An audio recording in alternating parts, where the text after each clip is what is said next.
The morning sun cast long shadows across the red mesa as 16-year-old Ayana walked beside her younger sister, Naeli, through the scrub brush, their woven baskets heavy with pine nuts they had gathered since dawn. The two Navajo girls moved with the quiet confidence of those who knew every rock and ravine of their ancestral homeland in the high desert of the American Southwest. Ayana paused, her dark eyes scanning the horizon. Something felt wrong. The usual sounds of morning birds had fallen silent, and even the ever-present whisper of wind through the sage seemed muted. She touched her sister's arm, signaling for quiet. "What is it?" Naeli whispered, her 12-year-old face creased with concern. Before Ayana could respond, the thunder of hoofbeats erupted from behind a cluster of juniper trees. 6 mounted men burst into view, their faces hard beneath wide-brimmed hats, rifles glinting in the morning light. The girls recognized them immediately as members of the local militia that had been terrorizing Navajo families for months. "Run!" Ayana shouted, dropping her basket and grabbing Naeli's hand. The sisters sprinted across the uneven ground, their long skirts hampering their movement. Behind them, the riders whooped and shouted, treating the chase like a sport. Ayana's heart pounded as she pulled her younger sister toward a distant outcrop of rocks where they might find cover. But the horses were faster. Within minutes, the riders had circled them, cutting off any escape route. The girls stood back to back in the center of the circle, breathing hard, their eyes defiant despite their fear. The leader, a man with a grizzled beard and cold blue eyes, dismounted slowly. Well, what do we have here? A couple of young squaws wandering where they don't belong." "This is our land," Ayana said firmly in English, her voice steady despite her racing heart. "You are the ones who don't belong here." The man's face darkened. "Your land," he spat in the dirt. "This territory belongs to civilized folks now. You and your kind need to learn your place." For weeks, tensions had been escalating between the growing number of white settlers and the Navajo people who had lived on these lands for generations. Stories of conflicts, raids, and reprisals spread like wildfire across the territory, each side blaming the other for the violence that seemed to grow worse with each passing day. The girl's father, a respected medicine man named Hastian Begay, had warned them to stay close to home. But the family needed the pine nuts for winter food, and the best gathering spots were several miles from their hogan. Ayana had convinced him to let them go, promising they would be careful and return before midday. Now, as the armed men closed in around them, she regretted that decision with every fiber of her being. "Please," Naeli said, her voice barely above a whisper. "We'll go home. We won't come back to this place." The bearded leader laughed, a harsh sound that echoed off the surrounding rocks. "Oh, you'll go somewhere, all right, but it won't be home." 2 of the other men dismounted and approached the girls with lengths of rope. Ayana stepped protectively in front of her sister, but there was nowhere to run. Rough hands grabbed them, binding their wrists behind their backs despite their struggles. "What are you going to do with us?" Ayana demanded. The leader's smile was cruel. "We're going to send a message to your people. Let them know what happens when they don't respect the new order around here." As the men hoisted the girls onto horses, Ayana caught sight of smoke rising in the distance from the direction of their family's home. Her blood turned to ice. Had these men already visited their parents? Were their mother and father safe? The riders set off at a steady pace, heading toward the Badlands where the terrain grew more rugged and desolate. For hours, they rode under the blazing sun, stopping only once to water their horses at a muddy creek. The girls were given no water, and the ropes around their wrists grew tighter as their hands swelled. As the afternoon wore on, the landscape became increasingly barren. Tall sandstone formations jutted up from the earth like ancient monuments, their surfaces carved by wind and water into fantastic shapes. This was a place few people visited, a maze of canyons and dead-end passages where a person could easily become lost forever. Finally, as the sun began its descent toward the western horizon, the group stopped in a narrow canyon surrounded by towering red walls. The leader dismounted and walked to where an old gnarled tree grew near the canyon wall, its thick branches extending horizontally from the trunk. "This'll do nicely," he said, testing the strength of a low branch with his full weight. Yana's stomach dropped as she realized what he intended. She had heard whispered stories of such things happening to other native people, but she had hoped they were just tales meant to frighten children into staying close to home. "You can't do this," she said, her voice cracking. "We're just gathering food for our family." "Should have thought of that before your people started causing trouble," the man replied. He nodded to his companions, who began preparing more rope. The other men worked with practiced efficiency, as if they had done this before. They fashioned loops and tested knots while the girls watched in growing horror. The sun was getting lower, painting the canyon walls blood red.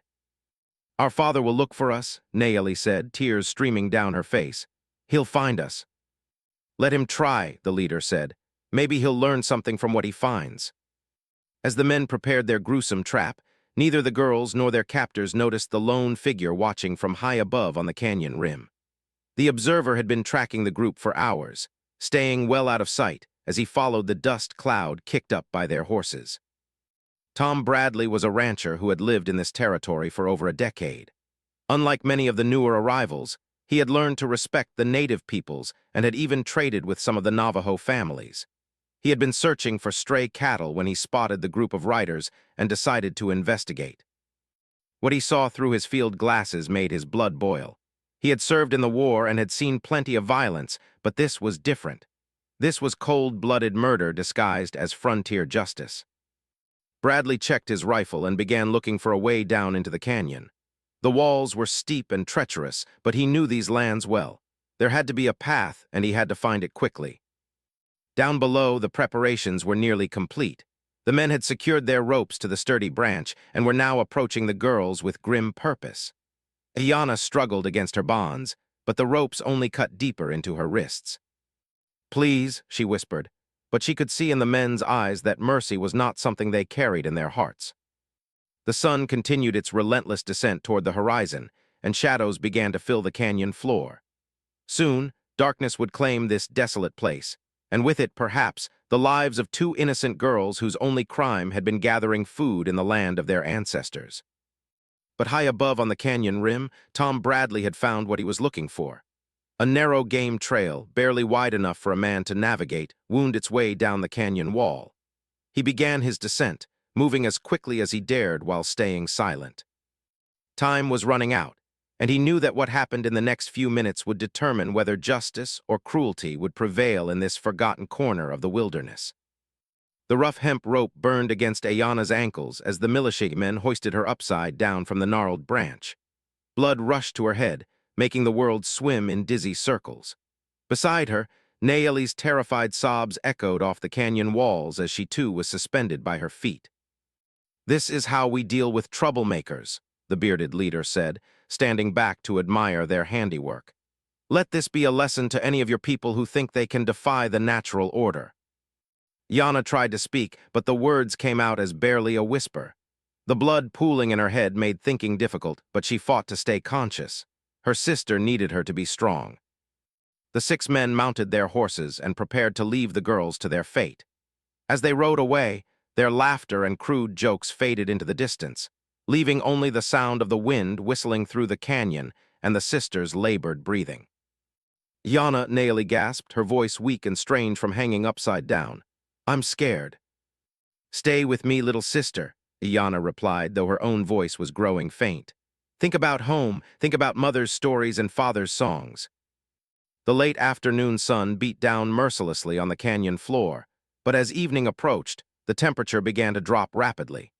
The desert was unforgiving in its extremes, scorching by day and freezing by night. Hours passed in a blur of pain and disorientation. Yana drifted in and out of consciousness, her mind conjuring images from her childhood.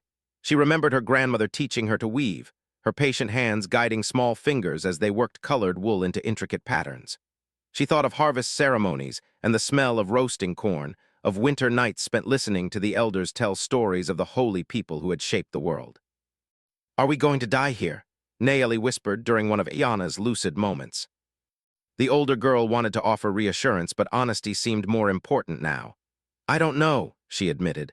"But if we do, we'll face it with dignity. We are Dene, we are strong." The word Dene, meaning the people in their own language, seemed to give Nayeli some comfort. Their grandmother had always told them that their true name was not Navajo, which was what outsiders called them, but Dene, a name that connected them to the very essence of their identity. As darkness fell, the temperature plummeted. The girls' thin cotton dresses provided little protection against the cold desert night. Yana's teeth began to chatter, and she could hear Nayeli shivering violently beside her. "Tell me the story of Changing Woman," Yana said, desperate to keep her sister's mind occupied. Nayeli's voice was barely audible, but she began the familiar tale their grandmother had told them countless times. Long ago, when the world was young, Changing Woman was found as a baby on a mountaintop. She grew up to bring the seasons to the earth, dying and being reborn with each cycle. The story rambled on, sometimes coherent, sometimes drifting into fragments as Nayeli's strength faded. Yana found herself adding details when her sister's voice failed, the two of them weaving the ancient narrative together like their ancestors had done for generations. Above them, unknown to the girls, Tom Bradley had finally reached the canyon floor. The descent had taken him nearly 2 hours, as he had to feel his way down the treacherous path in growing darkness. Now he crouched behind a boulder, assessing the situation. The girls hung motionless in the moonlight, and for a moment, Bradley feared he was too late. Then he heard the faint murmur of voices and realized they were still alive, though clearly in desperate condition. Bradley had fought in enough battles to know how to move silently. He crept closer, his rifle ready, scanning the canyon for any sign that the militiamen had left guards behind. The area appeared deserted, but he couldn't be certain. "Who goes there?" Yana's voice cut through the night air, surprisingly strong despite her ordeal. Bradley froze. Somehow, despite everything, the girl had detected his presence. "A friend," he called softly, emerging from the shadows. "I'm here to help you." Relief flooded through Yana, though she remained cautious. In the pale moonlight, she could see a tall man in rancher's clothing approaching with his hands visible and his rifle lowered. "How do I know you're not one of them?" she asked. "Because if I was, you'd already be dead," Bradley replied grimly. He approached the tree and began examining the ropes. "These knots are pulled tight. It's going to take some work to get you down safely." As he worked with his knife to cut through the thick hemp, Bradley talked to keep the girls conscious. "My name's Tom Bradley. I've got a ranch about 15 miles south of here. I've been tracking those men since this afternoon."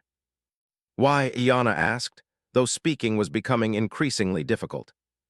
"Because what they did to you is wrong," Bradley said simply. "And because I knew your father years ago. Hasty and Begay helped me find water during a drought that nearly killed my cattle. Good man." The mention of their father brought tears to Nayeli's eyes. "Is he safe?" We saw smoke. "I don't know," Bradley admitted as he sawed through Iana's ropes, "but we'll find out soon enough." When the first rope parted, Iana's full weight suddenly pulled against her remaining bonds. The pain was excruciating, but she bit back any cry that might have escaped. She would not show weakness, not now. Bradley worked quickly but carefully, knowing that lowering the girls too rapidly could cause additional injury after hours of hanging upside down. When Iana's feet finally touched the ground, her legs buckled immediately. The blood that had pooled in her head for hours rushed back to the rest of her body, leaving her dizzy and nauseous. "Easy," Bradley said, steadying her. "You're going to feel sick for a while, that's normal." He moved to free Nayeli, who had lapsed into unconsciousness. Her skin was pale and cold to the touch, her breathing shallow. Bradley's jaw tightened with anger as he thought of the men who had done this to children. When both girls were down, Bradley wrapped them in blankets from his saddlebags and built a small fire sheltered between rocks where the light wouldn't be visible from a distance. He had jerky and water in his pack, but the girls were too weak to eat much. "We need to get you to a doctor," he said, checking their pulse and examining their injuries. "But my horse can't carry 3 people and you're both too weak to ride far." "There's a trading post," Iana whispered. 2 canyons east, the trader there, he's friendly to our people." Bradley knew the place she meant. It was closer than his ranch and would have supplies they needed. More importantly, the trader, a man named Samuel McCreary, was known for his fairness in dealing with both whites and Indians. "Can you travel?" he asked. Iana nodded weakly, though she wasn't sure it was true. Beside her, Nayeli was beginning to stir, her eyes fluttering open in the firelight. "Where are we?" the younger girl whispered. "Safe," Iana said, taking her sister's hand. "This man saved us." As dawn approached, Bradley helped the girls onto his horse, one in front of him and one behind, supporting them both as they made their way slowly out of the canyon. The journey to the trading post would take most of the day, but it was their best chance of getting proper medical attention. Behind them, the tree where they had hung stood as a grim monument to the hatred that was tearing apart the territory. But ahead lay hope, and the possibility that justice might still prevail in a land where violence had become too common. The sun rose over the desert, painting the sky in brilliant shades of orange and gold. For the first time in nearly 24 hours, Ayana allowed herself to believe that she and her sister might actually survive their ordeal. But their real challenge was just beginning. In a territory where tensions between cultures ran high, their survival would depend not just on healing their bodies, but on finding people willing to stand up for what was right, regardless of the color of a person's skin or the language they spoke at home. Samuel McCreary dropped the ledger he was holding when Tom Bradley rode into the trading post yard carrying the two Navajo girls. The Irish trader had seen plenty of violence in his 15 years on the frontier, but the condition of these children struck him like a physical blow. "Sweet Mary and Joseph," he breathed, rushing to help Bradley lift Ayana and Naomi from the horse. "What in God's name happened to them?" "Militia," Bradley said tersely as they carried the girls inside the adobe building. "Found them strung up in Devil's Canyon, left to die." McCreary's weathered face darkened with anger. He had heard rumors of such atrocities, but had hoped they were exaggerated frontier tales. The evidence before him told a different story. The trading post was more than just a store. McCreary had built it to serve as a neutral meeting ground between the various peoples of the territory. Navajo families came here to trade wool and silver for tools and supplies. Mexican traders stopped on their way north. Even the local military sometimes used it as an unofficial meeting place. In the back room, McCreary's wife Maria, a Mexican woman who had learned some Navajo from years of trading, helped tend to the girls. She prepared warm broth and examined their injuries while speaking softly in a mixture of Spanish, English, and broken Navajo. "Their circulation is returning," she reported to the men. "But they need real medical attention. The rope burns on their ankles are infected, and the younger one has signs of exposure sickness." "Nearest doctor is in Santa Fe," McCreary said. 3 days hard ride." "There's another option," Bradley said quietly. "Their father, Hastian Begay, is a medicine man. Traditional healing might serve them better than white man's medicine anyway." The problem was finding their family. The girls' home was a full day's ride away, and neither Bradley nor McCreary knew if their parents were even alive. The smoke Ayana had seen could have meant anything. As if reading their thoughts, Ayana struggled to sit up on the cot where Maria had placed her. "My father," she whispered. "He'll be looking for us by now." "How would he know where to find you?" Bradley asked gently. "He'll know," she said with quiet certainty. "He reads signs that others miss, and he has friends among the traders." McCreary nodded thoughtfully.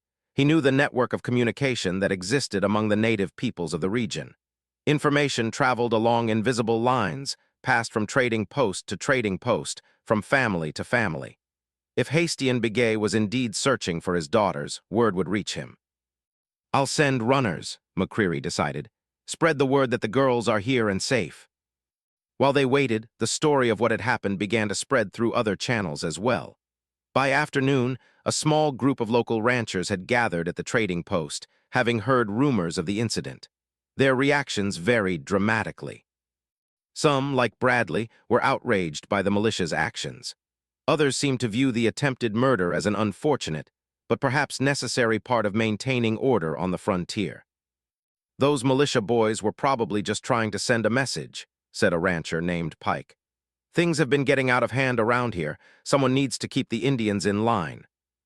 "By murdering children?" Bradley's voice was dangerously quiet. "Now, nobody said anything about murder," Pike backtracked. "I'm sure they didn't mean for anyone to actually die." "Then why string them up upside down in the middle of nowhere?" Maria demanded, her accent thick with emotion. "You think they were playing games?" The argument that followed revealed the deep divisions within the white community itself. Some genuinely believed that violence against native peoples was justified as a form of frontier justice. Others, particularly those who had lived in the territory longer, recognized that such actions would only lead to more bloodshed and revenge. As the debate raged, young Naomi opened her eyes and spoke in a voice barely above a whisper. "My grandfather's spirit came to me in a dream," she said. He showed me the faces of the men who hurt us. The room fell silent. Even the most hardened ranchers seemed affected by the child's words. "She's delirious," Pike muttered. "Head injury from hanging upside down." But McCreary had lived among various native peoples long enough to understand the significance of what Nayeli was saying. In traditional Navajo belief, the spirits of ancestors could provide guidance and protection in times of crisis. That evening, as the sun set over the desert, a small group of riders appeared on the horizon. McCreary and Bradley grabbed their rifles, uncertain whether these were friends or enemies. As the riders drew closer, Ayanna struggled to her feet and peered out the window. "Father," she breathed. Hasty and Begay rode at the head of a small group that included several Navajo men and 2 Mexican traders who had agreed to help in the search. The medicine man's face was composed, but his eyes held a depth of worry and relief that spoke volumes. The reunion was emotional but brief. After satisfying himself that his daughters would survive their ordeal, Hasty and Begay turned his attention to the men gathered at the trading post. "I know the faces of those who did this," he said in careful English. "One of them has a scar on his left cheek from an old knife wound, another missing 2 fingers on his right hand. They think the desert keeps their secrets, but the earth remembers everything." The specific details sent a murmur through the assembled ranchers. Several men exchanged meaningful glances, and Bradley realized that some of them might know the identities of the militiamen. "What will you do?" McCreary asked the medicine man. "What my people have always done," Hasty and Begay replied. "We will remember, we will survive, but we will not seek revenge through violence." His words carried a weight that seemed to settle over the room like a physical presence. Here was a man whose daughters had nearly been murdered, yet he spoke of survival rather than retaliation. "That's mighty noble," Pike said with barely concealed skepticism. "But if it was my daughters, I'd be planning something a little more direct." "And that," said Bradley quietly, "is the difference between civilization and barbarism." Over the next few days, an unexpected thing happened. The story of the Navajo girl's ordeal and rescue spread throughout the territory, but the telling changed depending on who heard it and who passed it on. Some versions emphasized the brutality of the militia's actions. Others focused on the bravery of the rancher who rescued them. Still others highlighted the dignity with which the family responded to the attack. The territorial governor, hearing various versions of the story, ordered an official investigation. Federal marshals began asking questions, and several members of the militia suddenly found themselves very uncomfortable under official scrutiny. Within weeks, 3 of the 6 men involved in the attack had been arrested. The bearded leader, a man named Jacob Mills, was found to have been involved in several other incidents of violence against native peoples. He was eventually sentenced to 10 years in territorial prison. But perhaps the most significant change was less dramatic and more lasting. The incident at Devil's Canyon became a turning point in how some people in the territory viewed the conflict between cultures. Ranchers like Bradley and traders like McCreary began working more actively to build bridges between communities. They organized meetings where grievances could be discussed without violence. They established informal protocols for dealing with disputes that didn't involve guns or ropes. Ayanna and Nayeli recovered from their physical injuries within weeks, though the emotional scars would take longer to heal. Their father's traditional healing ceremonies, combined with the medical knowledge Maria had gained from years of frontier nursing, proved effective. More importantly, the girls discovered that their ordeal had given them a unique perspective on the world around them. They had seen the worst of human cruelty, but also the best of human kindness. They had learned that evil existed, but so did courage, compassion, and justice. Years later, when Ayanna had become a teacher and Nayeli a skilled silversmith, they would tell the story of their rescue to their own children and grandchildren. They would speak of Tom Bradley, the rancher who risked his life to save strangers. They would remember Samuel and Maria McCreary, who opened their home to provide healing. They would honor their father's wisdom in choosing forgiveness over revenge. But most of all, they would remember that even in the darkest moments, when hatred seemed to rule the world, there were always people willing to stand up for what was right. The desert had indeed remembered everything, but it remembered acts of mercy alongside acts of cruelty. The tree in Devil's Canyon still stood, weathered by wind and time, but the story it told was no longer one of simple brutality. It had become a reminder that justice, though sometimes delayed, had a way of finding its mark, and that the bonds between people of goodwill could prove stronger than the forces that sought to divide them. In a land where cultures clashed, and violence often seemed the only language that mattered, two young Navajo girls and a handful of decent people had proven that another way was possible. Their example would echo through the generations, a quiet testament to the power of courage, compassion, and the unbreakable strength of the human spirit.